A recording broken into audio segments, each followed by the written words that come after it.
Bonjour chers développeurs et bienvenue dans cette partie de la formation. Nous avons tout à l'heure codé le méga menu pour la partie catégorie. Maintenant, lorsqu'on descend sur la page ici, vous voyez que là, oui, le menu reste, mais n'arrive pas vraiment à identifier le menu par rapport à la page, étant donné que le menu et la page ont tous les mêmes background colors.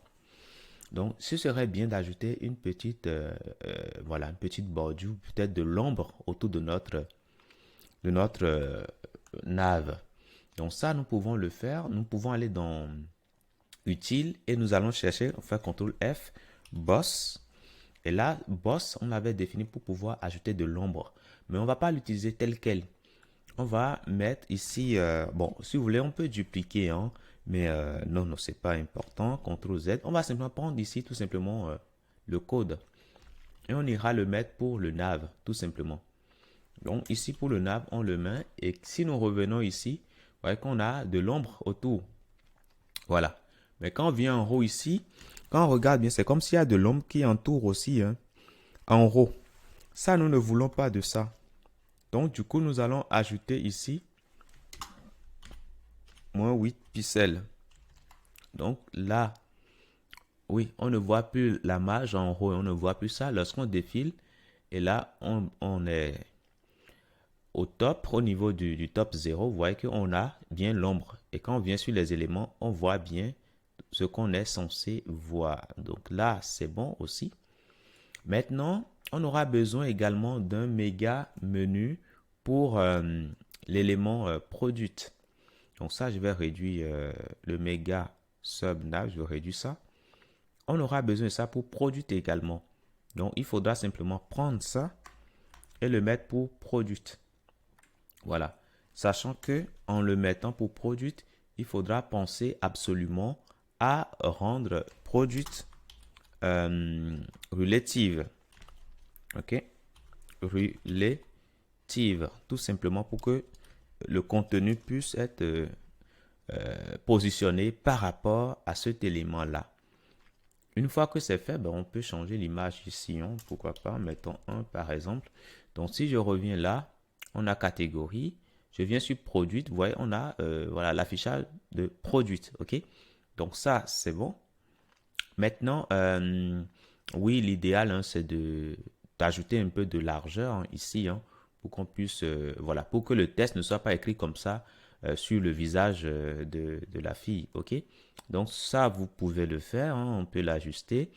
Et aussi, moi, je constate aussi que, alors, un instant, je vais enlever ceci.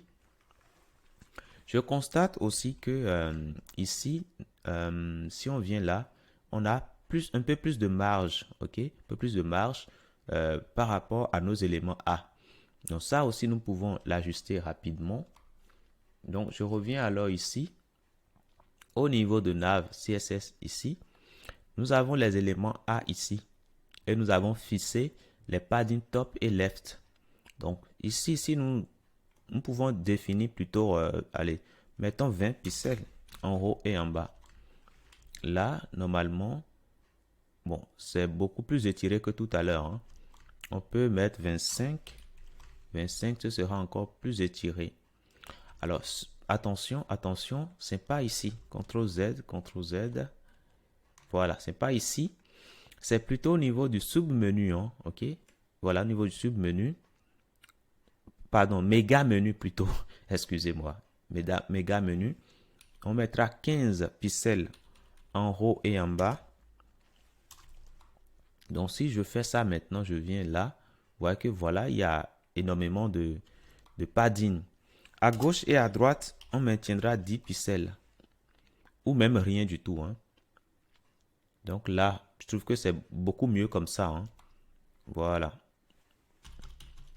On peut même mettre 20 pixels, pourquoi pas. 20 pixels, normalement, ça devrait être top. Voilà. Donc là, c'est bon comme ça. Nous avons l'image ici. Et l'image, nous allons indiquer plutôt que son weight doit être 100% du conteneur. Et là, vous voyez que l'image s'étire bien et ça occupe 100%. Voilà. Et ici, c'est beaucoup mieux comme ça. Hein. On voit mieux Voilà, le visage. Donc ça, c'est bon. Maintenant, pour ce qui reste à faire, c'est juste de changer le test, hein.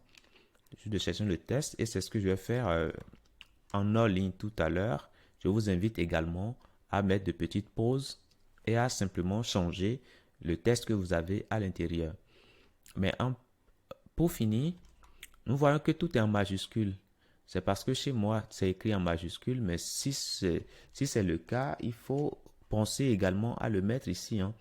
Les éléments A que nous avons dans le sub-menu, dans le méga menu, pardon, nous voulons que le test soit écrit en majuscule. Donc ici, on aura test transform uppercase. Uppercase. Donc là, c'est bon, normalement. Même si le test est écrit en minuscule, ça sera ajusté. Et voilà pour ce méga menu. Je vous dis merci d'avoir suivi cette partie et à tout de suite dans la prochaine.